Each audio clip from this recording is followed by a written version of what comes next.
Nuk është marrë ende asnjë mas ndaj gjykatësit të apelit pasi në shtëpinë e prindërve të tij në Negotin u gjetën 350.000 euro të fshehura në mur, të cilat dyshohet se i kishte përfituar me korrupsion. Gjykatësi Gjoko Ristov nuk është arrestuar dhe nuk janë caktuar masa kujdesi për të. Megjithatë, sipas ligjit për paraburgimin e një gjykatësi duhet të ketë vendim të Këshillit Gjyqësor. Ky fundi duhet urgjentisht të mbajë një seancë në të cilën do të shqyrtojnë pretentimet e prokurorisë dhe policisë për gjykatësin dhe do të vendosë nëse do të hiqet imuniteti që e gëzon gjykatësi. Raportohet se pastisja e gjykatësit lidhet me rastin në të cilin ndigjet penalisht ish avokati shtetror Fehmi Stafa, i cili ndodhet në paraburgim pasi po hetohet për marrje rishfeti prej 50.000 eurosh për të ndërmjetësuar dhe ndikuar te gjykatësi apeli Gjoko Ristov, që po zhvillohej kundër klientit të tij. Fehmi Stafa është ish avokati i shtetit i Maqedonisë. Bashkëshortja e Ristovit ishte kolege e tij dhe punon në avokaturën e shtetit.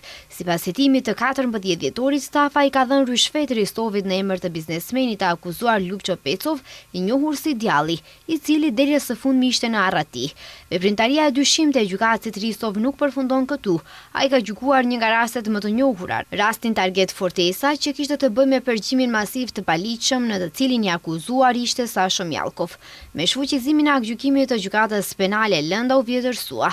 Lënda sipas informacioneve të bëra publike kishte qëndruar në sirtar për 9 muaj, në një periudhë kur gjykatës raportues ishte Enver Bexheti, i cili më vonë u shkarkua dhe u vendos në listën e zezë të SHBA-s. Me gjykatësin Bexheti kishin bashkëpunuar edhe në rastin Thesari, kur Ristovi mori pjesë në vendimarrjen për paraburgimin e Mjallkovit, së bashku me Bexhetin, ku mor vendim që ai delirohej. Vendim për heqjen e paraburgimit ai mori edhe në rastin e ish sekretarit të përgjithshëm të qeverisë Dragi Rashkovskit.